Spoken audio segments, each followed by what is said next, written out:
Ils ont promis aux Marocains que la moitié de l'Afrique leur appartenait et que s'ils posaient des bases israéliennes au Maroc, eh ben ils allaient pouvoir dégommer l'Algérie et l'Algérie appartiendrait au Maroc. Les Marocains ils étaient tous contents. De pourquoi il y avait autant de bases israéliennes au Maroc, militaires, et pourquoi il y avait autant d'immigration de masse. Les amis, ce vidéo est très important. Il révèle des secrets cachés sur l'histoire de l'Algérie dans les archives britanniques et hébraïques. Si vous croyez que la vérité mérite d'être entendue, aidez-moi à atteindre 1000 likes dans la première heure. Plus vous réagissez vite, plus YouTube montrera cette vérité à un maximum de gens. فرنسا واش دير بالضبط في الجزائر سنة 1830 باه نضمنوا انها راح تقول الحق راح نطلبوا من كتب التاريخ تكشف لنا المراسلات الدبلوماسية بين المكاتب الملكية لبريطانيا وفرنسا. بريطانيا نشرت عام 1834 الرسائل اللي كانت بين القصر الملكي البريطاني وهو مذكور بالاسم سانت جيمس والقصر الملكي الفرنسي وهو مذكور بالاسم تولريز. وهذه المراسلات تم عرضها على البرلمان الانجليزي لمناقشة كيفية حفظ بريطانيا لمصالحها وحظوظها في حملات الغزو اللي راح تبداها اوروبا في افريقيا. وهي في الحقيقة عددها 7 رسائل إلا أنه موضوع اليوم يتعلق ب3 رسائل من بينها حملة توقيع سفير بريطانيا في باريس إبردين وموجهة إلى ممثل الملك ورئيس الوزراء البريطاني لاحقا لورد ستور. الرسالة الأولى بعثها له في 6 مارس 1830 يعني قبل الغزو الفرنسي للجزائر ب98 يوم وفيها أخبار كثيرة نحكوا عليها في مواضيع لاحقة إن شاء الله لكن اليوم نقتبس عبارة فرنسا ذاهبة للانتقام من الجزائر ليس بمعاقبتها بل بإبادتها بالكامل. وهكذا تكون ثبتت النية في حرب إبادة بالإضافة لثبوت تنفيذها الحرب الإبادة هذه طيلة 330 سنة لاحقا وقبل الغزو الفرنسي ب 81 يوم يعني بتاريخ 23 مارس 1830 وصلت برية أخرى للقصر الملكي في لندن جاية من باريس يقول فيها سفير بريطانيا إن هذا الغزو الفرنسي المنتظر لن يكون عاديا كحملة عقاب أو غزو للتعويض بل هو مشروع حرب إبادة وأني قد أخبرت الفرنسيين بأن ملك بريطانيا مستعد للتعاون مع حلفاء الفرنسيين لضمان فعالية هذا الخط. يعني زاد ثبت ضلوع بريطانيا في دعم هذه الحرب واستعدادها للمساهمة فيها على الرغم من أنها على بالها أنها ستكون حرب إبادة عرقية وخطة لدمار شامل. وقبل الهجوم على الجزائر ب 53 يوم يعني يوم 21 أفريل 1830 زادت وصلت برية تصر وتؤكد وتوثق الجريمة اللي تعتزم فرنسا القيام بها لما قالوا في هذه الحرب ضد الجزائر لقد طلب منا كبريطانيين أن نستعد للدمار التام والقضاء الكلي على الجزائر. والغريب أنهم في ملف الاستعمار الفرنسي العلني يقولوا أنهم كانوا حابين يجيبوا الحضارة للجزائر. وتعرفوا كيف جاتهم الجرأة على نشر هذه الوثائق؟ لأنه سنة الله في خلقه ما كان جريمة تكتمل بدون دليل تجريم ثابت طولت ولا قصر. وهذه الرسائل كلها تلقوها في هذا الكتاب وأنا نظن ما توقعوش باللي يجي نهار وتستقل الجزائر ويرجع شبابها للتحقيق في جريمة حرب قتلت ملايين من شعبه وضيعت على بلاده فرص النهضة المبكرة. وقبل ما نختم شوفوا معايا هذه اللوحة المحفوظة في المكتبة الوطنية الفرنسية اللي رسمها الرسام الفرنسي أوغسطين روسان عام 1633 وعنوانها توازن القوى في البحر الأبيض المتوسط. فيها 3 شخصيات الملك الإسباني والحاكم الجزائري والملك الفرنسي. فرنسي هاو مدور وجهه ومش قادر حتى يواجه وهذا الحاكم الجزائري شاد القوس وحط صبعه على الزناد في صدر الإسباني. فإذا هذم الثلاثة هم أقطاب توازن القوة في المتوسط فإنها تظهر أن الجزائري هو أقواهم على الإطلاق. لا تونس لا المغرب لا ليبيا بل الجزائر. ولما تزعم الجزائريون هذا الساحل الافريقي هل كانوا في معاملتهم مع الاوروبيين في وضع المدافع او المتفرج؟ بل هذه اللوحه تثبت ايضا انهم كانوا في وضع القوه والجرأه والتهديد وهي مجرد لوحه فنيه كما هذه تختزل تاريخ الجزائر كله لانها مش من جزائري بل هي شهاده الغرب فينا. والسلام عليكم. C'était en fait pour prendre le Maroc. Et là, le Marocain, moi je suis content parce que maintenant il commence à se rendre compte qu'effectivement, il se fait envahir dans son pays. Et oui, ça. Donc ça voulait prendre l'Algérie et maintenant il va devoir défendre comme les Palestiniens défendre leur territoire. Écoutez ça. Les Marocains. Mes amis, les Marocains. Je n'ai pas une très bonne nouvelle pour vous, malheureusement. En effet, la journaliste palestinienne Faten Alwen avait annoncé dans l'une de ses vidéos que Itamar Ben-Gvir, le ministre de la Sécurité nationale d'Israël, avait déclaré que le Maroc était la vraie terre de leurs ancêtres. Et le ministre des Affaires étrangères marocain a expliqué que tous les Israéliens ont du sang marocain en eux. Ce sont des Marocains. Et c'est pour ça qu'ils auront tous la nationalité. Quand je vous avais...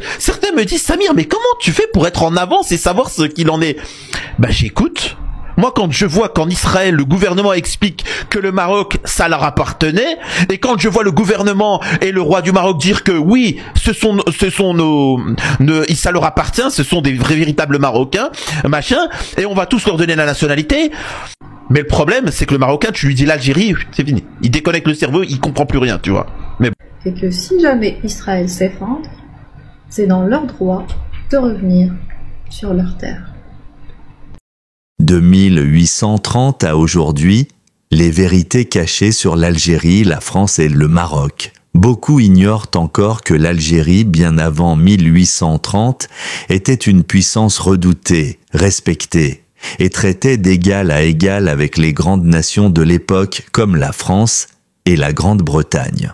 Le chercheur et analyste Mohamed Doumir a révélé, preuves à l'appui, que l'Algérie possédait une armée organisée, une flotte redoutée et une diplomatie respectée à travers toute la Méditerranée. Mais lorsque la France a décidé d'entrer en Algérie, ce n'était pas pour apporter la civilisation comme certains le prétendent. Les correspondances diplomatiques publiées par la couronne britannique en 1834 le prouvent de noir sur blanc. Dans une lettre datée du 6 mars 1830, l'ambassadeur britannique à Paris informe Londres que « La France ne part pas pour corriger l'Algérie, mais pour la venger ». Quelques semaines plus tard, le 23 mars 1830, une autre lettre affirme clairement « Ce n'est pas une expédition punitive, mais un projet d'anéantissement ». Et enfin, le 21 avril 1830, un dernier courrier confirme la nature du plan.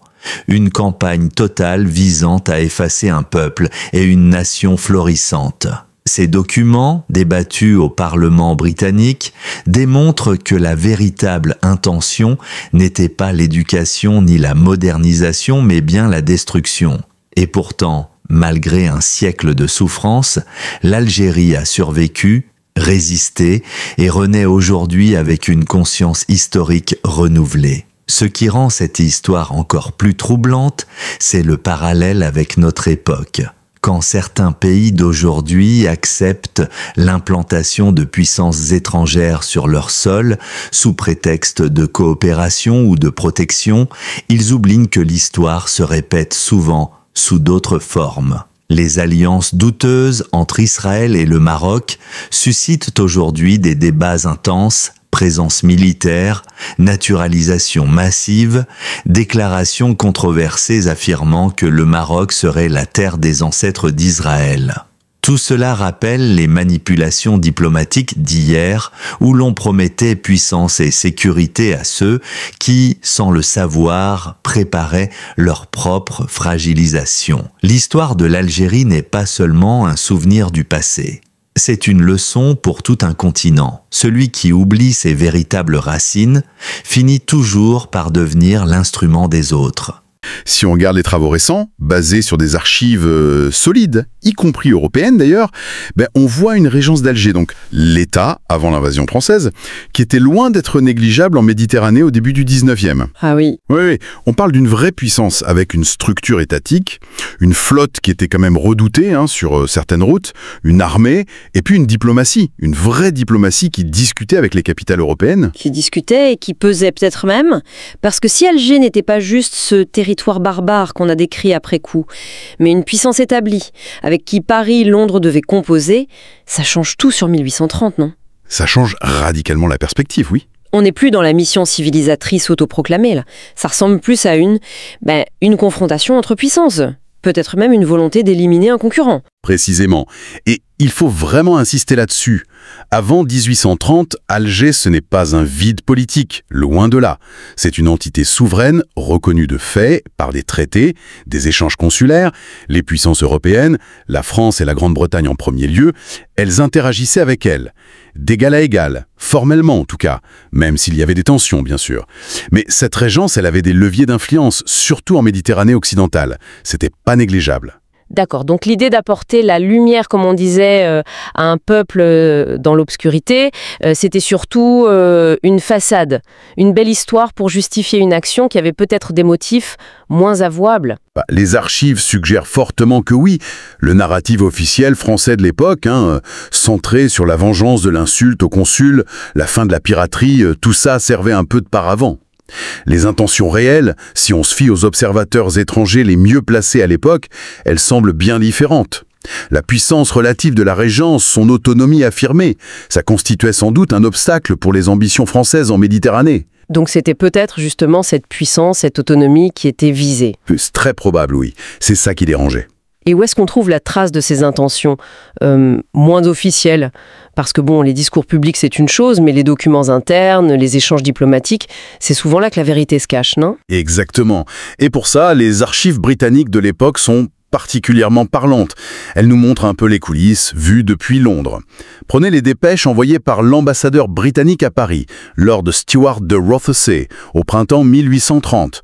Ces documents, ils ont été publiés par les Britanniques eux-mêmes, quelques années plus tard, en 1834. Et ça donne un éclairage assez cru sur ce qui se préparait, ou du moins sur ce que les Britanniques comprenaient des plans français. Ah oui, la Pirée. Et qu'est-ce qu'elles disaient, ces dépêches? Elles allaient dans le sens du discours officiel français? Une simple opération de police? Pas vraiment, non. Le 6 mars 1830, l'ambassadeur rapporte à Londres une conversation qu'il a eue avec Polignac, le chef du gouvernement français de l'époque, et il écrit que l'objectif français, ce n'est pas tant de corriger Alger pour ses torts, mais bien de s'en venger. Venger? Oui, venger. Le mot est utilisé. C'est fort. Ça sort du cadre purement diplomatique ou militaire. On est dans un registre plus émotionnel, quoi. L'orgueil blessé, la revanche d'État. Venger. Effectivement, le mot est fort. Ça suggère une motivation bien plus profonde que l'histoire de l'éventail, une volonté de laver un affront, peut-être même d'effacer une humiliation. On est loin de l'image lisse de la diplomatie. Mais ça s'arrête là, c'est juste une vengeance. Eh bien non, ça monte en puissance. Quelques semaines plus tard, le 23 mars 1830, une autre dépêche du même ambassadeur. Il note un changement de ton à Paris. Il ne s'agit plus seulement de vengeance, mais, et là je cite ces termes rapportés, d'un projet d'anéantissement de la régence. D'anéantissement? Oui, anéantissement. Le mot est brutal, direct. Ça implique une destruction beaucoup plus radicale qu'une simple expédition punitive. Projet d'anéantissement. Là, on change complètement d'échelle. Ce n'est plus une opération limitée, avec des buts précis. C'est une intention de démanteler, de faire disparaître une entité politique qui existe. Est-ce que cette vision, elle est confirmée par d'autres sources? Oui, et de manière encore plus explicite, si on peut dire. Moins d'un mois après, le 21 avril 1830, un dernier courrier de Lord Stewart de Rothesay, toujours basé sur ce qu'il entend et observe à Paris, il vient préciser la nature de ce plan français, tel qu'il le perçoit. Et cette fois, il parle d'une campagne totale, dont le but serait, et là je cite la traduction des termes qu'il rapporte, d'effacer un peuple et une nation florissante. Attendez. Effacer un peuple et une nation florissante. C'est glaçant. Les mots sont terriblement lourds de sens. Effacer, ça évoque une volonté d'éradication. Et peuple, nation florissante, ça montre bien qu'il y avait conscience, au moins chez l'observateur britannique qui rapporte ça, qu'il y avait une société organisée, une nation structurée, avec une certaine prospérité. Et la volonté rapportée, c'était de la rayer de la carte. C'est ça qui est paradoxal. Reconnaître l'existence d'une nation pour mieux planifier sa disparition. Ces termes, effacer un peuple, ça révèle une intention qui va bien au-delà d'une simple conquête territoriale ou d'un changement de régime. On touche à quelque chose de fondamentalement destructeur. Et c'est documenté par un observateur clé qui représente une puissance rivale, la Grande-Bretagne. Et ces informations, ces dépêches britanniques, elles sont restées secrètes à l'époque? Ou est-ce que ça circulait? Non, c'est un point crucial. Elles ne sont pas restées secrètes indéfiniment. Comme je le disais, les Britanniques les ont publiées en 1834. Elles ont même fait l'objet de débats au Parlement britannique. Donc l'opinion publique informée, les cercles dirigeants en Europe, ils avaient accès à cette version des faits, à cette lecture des intentions françaises qui contrastait violemment avec le discours officiel de Paris. Ça remet tout en cause alors? Complètement. Ça remet fondamentalement en cause la version de l'intervention civilisatrice ou juste punitive. On parle ici d'une d'une volonté rapportée d'éradication, pas de modernisation ou de simple correction. Ce décalage énorme entre le discours public et les intentions réelles qu'on soupçonne, documenté par des tiers, ce schéma d'une puissance qui intervient sous un prétexte honorable pour masquer des objectifs bien plus radicaux, voire destructeurs. Est-ce que ça, c'est juste une histoire du 19e siècle ou est-ce qu'on peut y voir des échos plus contemporains ? C'est une question absolument centrale en analyse géopolitique, ça. L'histoire des relations internationales est pleine d'exemples où les narratifs officiels, ils servent à masquer des calculs stratégiques beaucoup moins avouables. Les dynamiques de pouvoir, les jeux d'influence, l'utilisation de prétextes pour justifier des interventions, des prises de contrôle, ce n'est malheureusement pas l'apanage d'une seule époque. Et certains analystes soulignent que ces leçons de l'histoire, elles restent très pertinentes pour décrypter certaines situations d'aujourd'hui. Chez activement une présence militaire étrangère massive sur leur sol ou qui noue des alliances très très étroites, potentiellement déséquilibrées, souvent au nom de la sécurité, de la coopération, d'une modernisation qu'on leur promet. Comment ne pas être interpellé par ces échos de l'histoire ? Le risque, ce n'est pas de voir se répéter, sous des formes nouvelles bien sûr, ces dynamiques de dépendance ou même d'instrumentalisation. C'est une interrogation tout à fait légitime du point de vue de l'analyse stratégique. L'histoire, en particulier l'histoire coloniale et post-coloniale, elle nous apprend la prudence face aux offres d'alliance ou de protection. Surtout quand elles viennent de puissances dont les intérêts stratégiques peuvent, à terme, diverger ou même entrer en conflit avec ceux de l'État protégé. Les bénéfices immédiats, oui, ils peuvent être là. Sécurité, soutien économique. Mais ils peuvent parfois masquer des coûts en long terme. En termes de souveraineté, d'autonomie de décision, voire de stabilité interne. Et dans ce contexte, alors sans faire d'amalgame trop simple, bien sûr, comment analyser les débats qui émergent autour de certains rapprochements stratégiques très récents ? Je pense par exemple à cette alliance de plus en plus affichée entre le Maroc et Israël.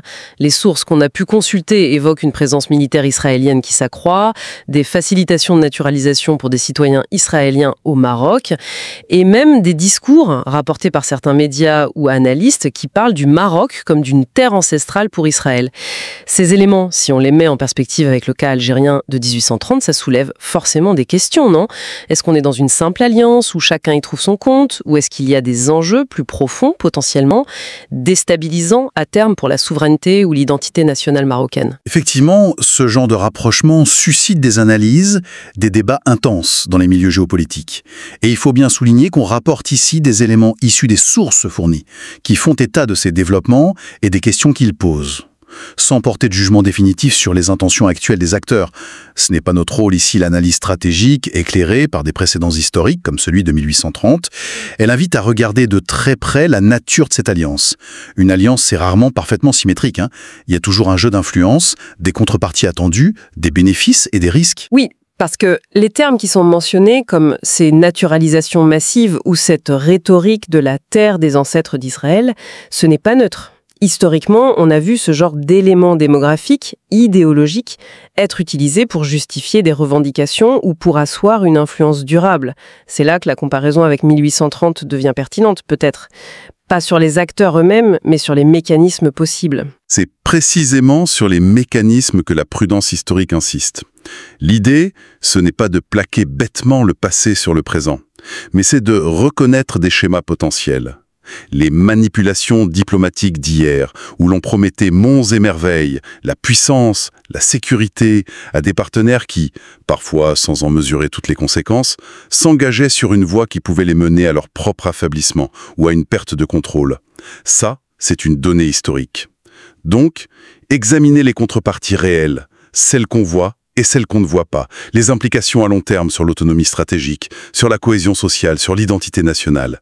C'est une grille de lecture que l'histoire nous offre pour analyser toute alliance, en fait. Surtout celle qui semble transformer très vite des équilibres bien établis. Une colonisation qu'on décrit souvent comme particulièrement brutale, déstructurante. Qu'est-ce qu'on observe aujourd'hui ? Ce qui ressort de manière assez consensuelle, je crois, chez les observateurs de l'Algérie d'aujourd'hui, c'est une capacité de résilience assez remarquable.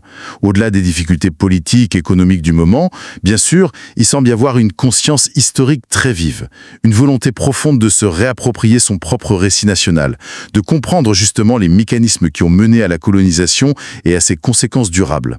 Certains analystes parlent même d'un renforcement de cette conscience historique ces dernières années. Rempart, un vaccin contre l'amnésie face à ces mécanismes de domination.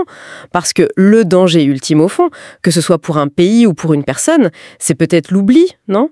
Oublier comment des promesses alléchantes, la sécurité, la prospérité, la reconnaissance peuvent parfois cacher des logiques d'instrumentalisation, des agendas cachés qui visent à affaiblir ou à contrôler. C'est une excellente métaphore, le vaccin. La connaissance de sa propre histoire, dans toutes ses dimensions, même les plus sombres, des rapports de force passés, des erreurs commises, des pièges dans lesquels on est tombé. Tout ça, ça constitue une boussole, essentielle pour naviguer dans le présent et construire l'avenir. L'ignorer ou la minimiser, ou pire, laisser d'autres l'écrire à sa place, c'est s'exposer au risque de répéter les mêmes erreurs, de mal interpréter les intentions des acteurs extérieurs, et finalement de devenir, consciemment ou non, le jouet d'intérêts qui ne sont pas les siens. Donc cette leçon, elle dépasse largement le seul cas algérien. Elle a une portée universelle en fait pour toute collectivité humaine qui est soucieuse de son autonomie, de sa souveraineté réelle, de son destin. Absolument. Les dynamiques de pouvoir, la construction de narratifs pour justifier l'action politique, les stratégies d'influence, l'asymétrie dans les relations internationales, tout ça, ce n'est pas une relique du passé colonial. Ces forces, elles continuent de modeler notre monde, sous des formes renouvelées, bien sûr, parfois plus insidieuses, le soft power, l'économie, la technologie, mais parfois aussi avec des échos étonnamment directs aux méthodes d'hier. C'est pour ça que l'analyse critique des sources, même anciennes, comme ces dépêches britanniques de 1830, ça reste un exercice très salutaire. Ça aiguise notre regard sur les manœuvres actuelles, sur les rhétoriques utilisées, sur les vulnérabilités qui sont exploitées. Et au fond, la question reste entière, et peut-être même plus pertinente que jamais aujourd'hui. Derrière les déclarations officielles, les traités qu'on signe en grande pompe, les alliances qu'on proclame, quelles sont les véritables lignes de force ? Qui cherche à influencer qui et dans quel but inavoué ? La vigilance la plus élémentaire, hier comme aujourd'hui, ne consiste-t-elle pas à toujours essayer de chercher ce qui n'est pas dit, ce qui se trame dans les non-dits, dans les zones d'ombre des relations internationales, bien au-delà des mises en scène diplomatiques ?